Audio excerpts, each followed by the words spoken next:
Coming your way on Art Rocks, a ceramicist giving customers something to smile about, often at the crack of dawn. Capturing the spare landscapes of the northern woods, one man's poster collection comes into the light. And getting to the heart of William Shakespeare through, what else, the theatre. That's all about to happen on Art Rocks.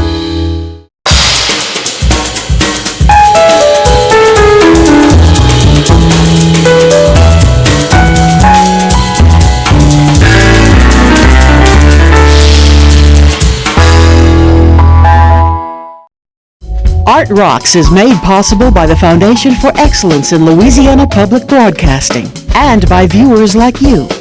Hello, I'm James Fox Smith, publisher of Country Roads Magazine, back with another installment of Art Rocks. Breakfast amongst bees, butterflies and waterbirds. Dangling a little bit of Louisiana from your Christmas tree. Baton Rouge ceramicist Ghada Henagan makes things that encourage viewers to appreciate the wild things in a different medium. But before she could do that, this Lebanese native had to adapt to her strange new homeland and the creatures that call it home. Here's her story.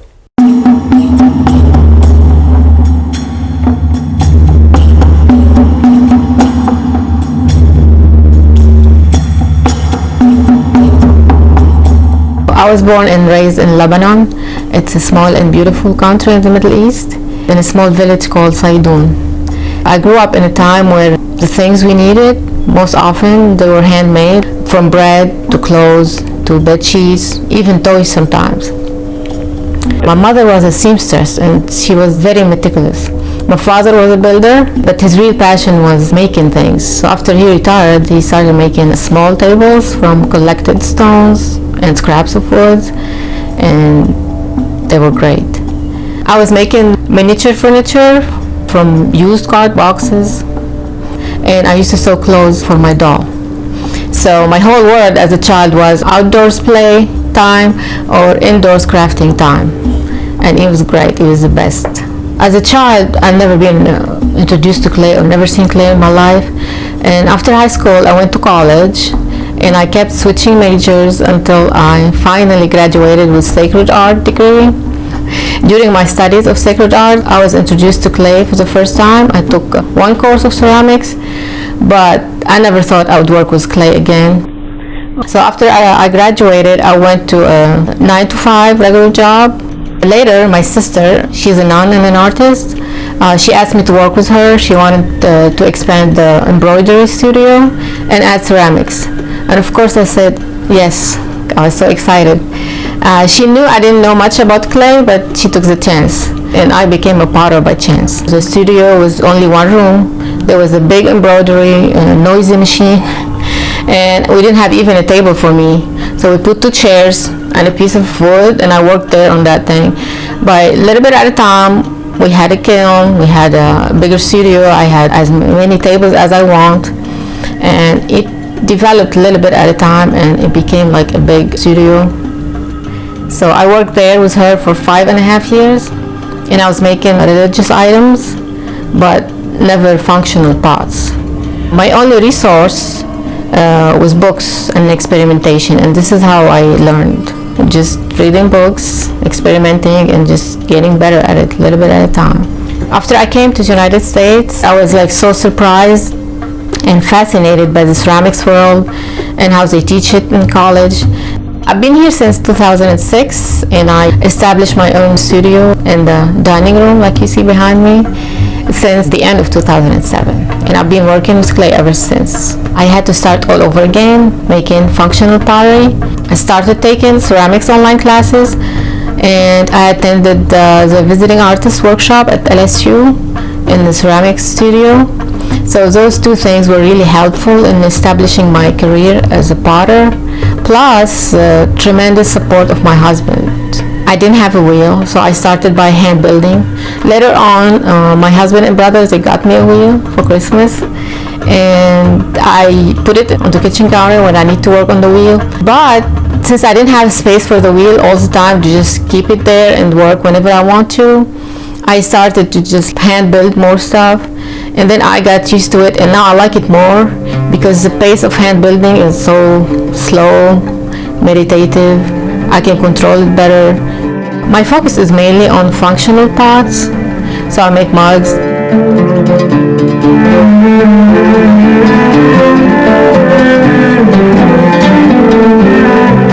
bowls,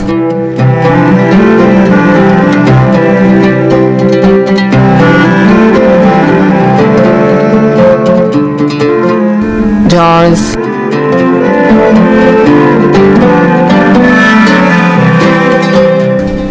plates,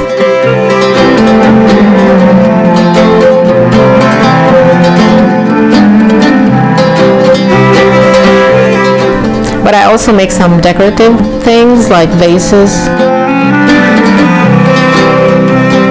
wall art, and ornaments. Most of my illustrations are inspired by my childhood memories and stories from my childhood, like some of the animals that I draw. I had like a personal connection with these things from back then, back in Lebanon. I also draw my inspiration from nature's forms and textures, and from what I see around me, and of course from living in Louisiana. For example, when I first started going to markets, people would ask me, do you have any Louisiana design? I would say no, I didn't feel it yet. I was still adjusting, and when I don't feel something, I can't make it. So it took me 8 years to live here to feel like it's really home, and suddenly out of nowhere I found myself just drawing the pelicans and the bee. And even the pelican and the bees, they have connection to Lebanon too. And I like this applique technique that you can like cut something, and it's also called sprigs in clay terms, that you make something out of a shallow mold and then you apply it to the piece when it's still not too dry. And I like to use different kind of technique for decorating, because my process is mostly about decorating and about illustration and about texture. But after a few years of using different glazes, I finally settled on those translucent bright color glazes, because they show the texture and all the drawings that I put underneath. So I can at the same time draw, put texture, highlight the texture, and use those translucent glazes to show everything that I drew or all the texture I put on my pots. And I like that. The ceramic process for me doesn't get easy. It's a long process, from making, decorating, drying, firing, then glazing, then firing again. Plus, working with clay has a lot of possibilities, so I'm always learning and making something new. However, I'm more experienced now, so I learned how to manage my time. I learned how to manage my creative blocks. I also learned how to solve problems. I go back home to Lebanon every other year, and I usually stay for 6 weeks. I like to give something that I made, especially because I work here and everybody lives there and they don't get to see or use my work. I learned how to pack efficiently. I only use cardboards, and I put them between clothes, and I fill my backpack as much as I could handle. My hope is that the people who have a connection to my work, my piece of work will brighten their day a little bit more. Accomplished artists from near and far are showcasing work in communities near you. Here are some of our picks for notable exhibits coming soon to museums and galleries in your neck of the woods.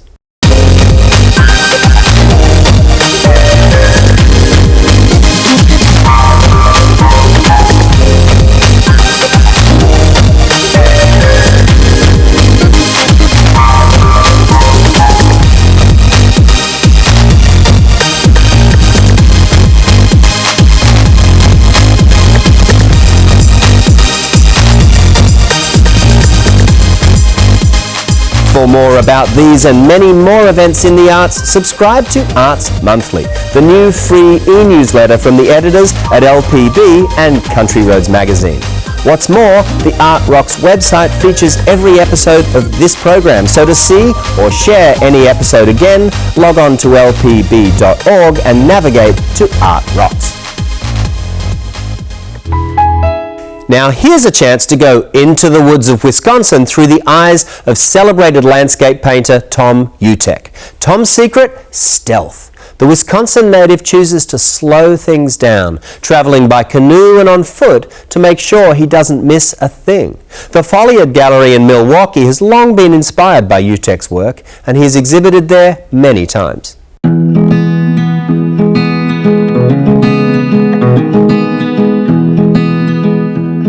Painting itself and the act of painting is not a goal or an inspiration. It is instead a means to an end. It will permit me to create an image which can transport me and whoever hopefully is looking at it into a state of mind that I really, really like. My name is Tom Uttech, and I'm trying to be an artist. The art that I do is physically, it's paintings and photography. They are allegorical and metaphoric Northwoods landscapes. Well, we're sitting here in Torrey Folliard Gallery at a solo show that I currently have, and we've decided to call it The Spirit of the Forest. The works in this exhibition are a continuation of a body of work that I have done now for all of my mature life, and most of them are things that are landscapes like this, which are based upon my experiences of walking and paddling my canoe around in the northern Wisconsin, Minnesota, and Ontario. They are large paintings, they are small paintings, they are different subject matters to some extent within that chosen range. They're definitely on the same track of work that I have been doing for a long time. I go back to the North Country for the inspiration, probably for a lot of reasons. One of them is that's where I grew up, and that is in my blood, basically genetically. All of my family has lived up there way back in the woods. When they came from Germany, they came from a part of Germany that was similar. So it may be something that you just inherit. The characteristics of the place that I have identified as home are important ingredients that create that sense, I think. Starting with the glacial evidence of the large amounts of bedrock that are exposed, the large glacial erratic rocks that are laying around the woods, sometimes as big as a house, the evergreen trees, the moss that grows in the ground, the magic of hearing wolves howling at night, the light, it all wraps up into a single thing. This is just an extra special wholeness that is the combination of all of that stuff. And I really discover, well, when I show these paintings, and there's a lot of people that share that same need. These paintings are not ever paintings about any specific place or any specific time. They're instead a fictional recreation out of representations of real components. Since I'm not using any kind of references, I start with a piece of charcoal on the canvas, on the bare canvas, and just start looking for what the painting is all about. It usually emerges with a lot of work. And these drawings are, most of the time, are elaborated upon, altered, removed, started over, and so forth. It's a very open experience. Then I have to arrange it in such a way so that the design itself carries most of the meaning that I'm trying to accomplish. And then it's a question of starting to paint it and painting it over and over and over again, in many layers. And finally, there will be a moment when you realize that you've got the complete package in front of yourself. Somehow it happens, you just know it when it's there. I won't quit if I just sort of feel like, well, I've got to get something out there. I have learned I can just keep doing it over and over again until I get it right, and I don't spend any time at all worrying about destroying something that's good in the process of fixing the whole thing. These paintings are the product of the experience of being in the woods, and one thing that has interested me from the very beginning of my canoe travels is the appearance of and the quality of reflections in the water. It's just a real neat visual thing to see that. And I am able to simultaneously see this landscape that I love so much, that interests me so much, up here, and then down at the bottom in the water, I see the same landscape upside down. There is really something incredible and magical about seeing the mirrored landscape. These paintings have often encouraged people to stand and look at them for a long time. And I take that single thing as the best compliment that an artist could get. My biggest wish is that they would come here and look at these paintings and want to get the hell out of the gallery as fast as they could, go out in the woods someplace and sit down and experience it themselves. I think of these paintings as having an important environmental, political message that isn't overt. I really do look at them as invitations to go out and become involved with and active in natural causes. If you can engage a viewer for a long time, that's rewarding.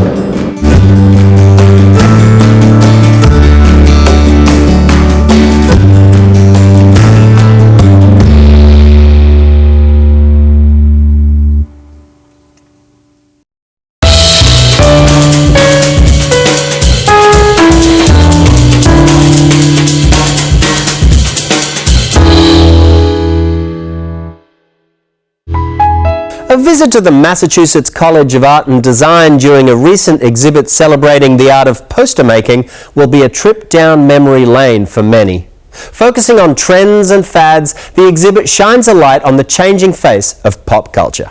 How intoxicating to sip Campari, to glide over country roads in your Fiat, or to take your Leopard out for a stroll. It's all the stuff of style and daring design. The public was slowly being sold this idea that they could do more with their life. Life was not just about work. Life was about enjoying the finer things in life. So they really are selling everything here, including zoos and animals. Yes, there were zoos, and previously there were zoos that only had European animals. But with the new technology, new transportation methods, now we see 3 zoo posters that are very, very proud of their collections because now they're branching out and they have exotic animals. Lisa Tung is the curator of the new mass art exhibition, A Century of Style, featuring 100 years of posters that pop. It's all the collection of one Massachusetts man with a poster predilection. This is just a fraction of his 500 poster collection. He said that if the hair on the back of his neck stood up, he knew that was a good one. The proliferation of posters began in the late 1800s. They were all the rage in Paris as they advertised the city's swirling nightlife scenes. For artists like Toulouse-Lautrec and Gustav Klimt, it was a chance to break out. It really gave a lot of fine artists, and at that time fine artists were mainly painters, the freedom to create what they were doing on canvas also for the masses. And so they were able to create beautifully drawn forms and lines. They were the stewards of the florid Art Nouveau movement, but barreling behind was Art Deco, bold and bright, sleek and shimmering. And after the First World War, we have a lot of new technological developments. We have planes, we have trains, we have automobiles, and all of these are bigger and stronger and faster. As much as it was about how to get there, Art Deco showed us where to go.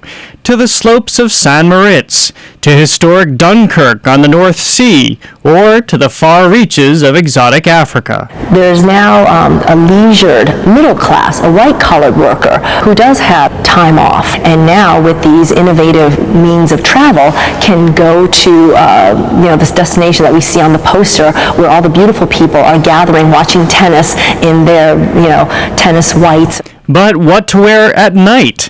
How about something with a sultry silhouette? Or for the gentleman, imagine yourself sporting well-tailored tweed. There's a company called PKZ, based out of Zurich. They actually held competitions where they would send out a call and anyone could design something for their product. They start having a fox, with a little canvas bag, or clothes that look like there's a body in them but hanging on hangers. That is very contemporary back then, and it even holds up now. Do you have a particular favorite, whether it's Art Deco or Art Nouveau, or are you this 60s psychedelic pop guy? I think it's probably the 60s psychedelic pop guy. Yeah, I grew up around that time, and so I think I have a funny affection for that, actually. David Nelson is the new president of MassArt, which is one of only 2 publicly funded arts colleges in the country. Nelson came here from the other one in North Carolina. Students who are not just exposed to art, but who are engaged in art have doors of opportunity opened for them. I was that kid. I grew up in a family that wasn't artistic, especially, and I begged my parents for a piano. I got a trumpet instead, but I got my hands on that instrument and began playing, and it opened up a new world for me that really shaped the way I've lived my life. The college, which has undergone a campus-wide enhancement over the last 6 years, is now fundraising to fully renovate its exhibition space to expand its programming. It's the largest free gallery space in New England. But along with that, there's a special part of that public mission, which is to do outreach to youth and families. And what this does for us is it enables them to see art in an active environment. It's MassArt, offering designs on the past and the future. And lastly, a behind-the-scenes look at a musical comedy that dares to imagine the writing life and times of the bard himself, William Shakespeare. Let's meet the brothers responsible for the music and the lyrics that drive the much-loved musical Something Rotten. Well, there's a will, there's a way. Welcome to 1595. There is a dark force in the arts. He happens to be a blockbuster playwright, crowding out all others. And he has the magnetism of Mick Jagger. William Shakespeare, we hardly knew ye. I am the will with the skill to thrill you with my quill. I am the hard-working bard you regard. The rollicking musical Something Rotten racked up 10 Tony nominations on Broadway. It centers on the Bottom Brothers, a playwriting duo desperate for a hit outside Shakespeare's shadow. Quoting Romeo and Juliet. Pathetic. So you've seen it then. Who hasn't? I wanted to see your last few plays, but they just don't seem to stay in the theaters long enough. One of our first joke ideas was that these 2 writers went to their agents, William and Morris, and said, hey, you just signed Shakespeare. You know, how are we going to compete with this guy? He just wrote Romeo and Juliet. And the agents said, you're right, we're dropping you. Something Rotten ripened as an idea between brothers Wayne and Carrie Kirkpatrick, who wrote the music and lyrics. We just started running with that idea of what's it like to be in the shadow of Lin-Manuel Miranda. Both Kirkpatricks are longtime writers who'd never created a musical before. Wayne is a Nashville-based songwriter who won a Grammy for co-writing Eric Clapton's hit Change the World.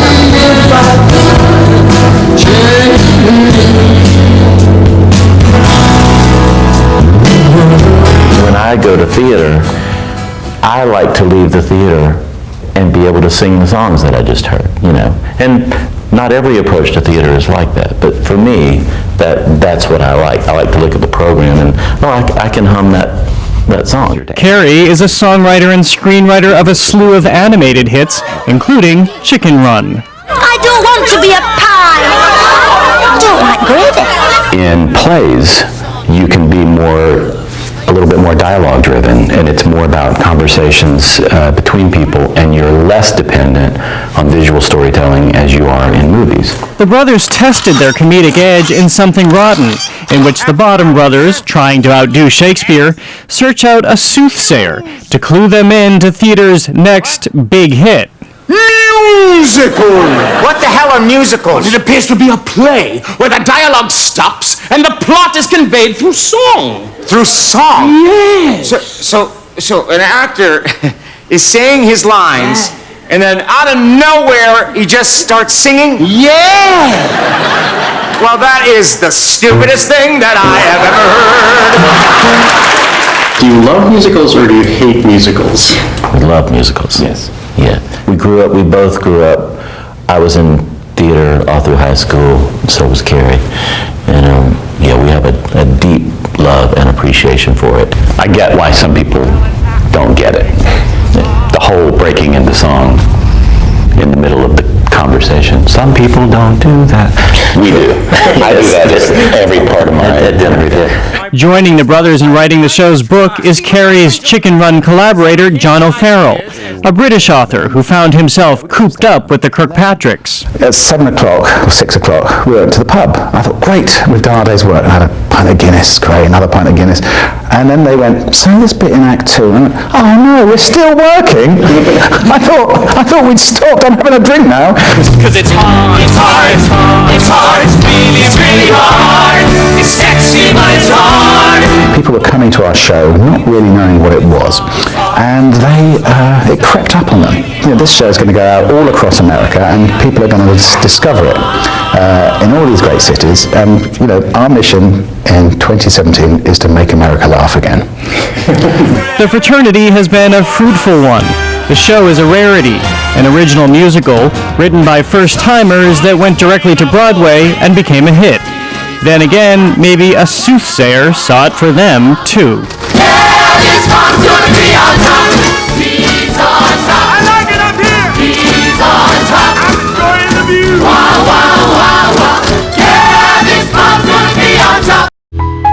And that'll do it for another edition of Art Rocks. But as you know, you can always find, watch and share episodes of the show at lpb.org/artrocks. And if you want to know more about the culture that surrounds you, Country Roads magazine makes a great resource for finding out what's going on in the arts all across the state. So until next week, I've been James Fox Smith, and thanks to you for watching.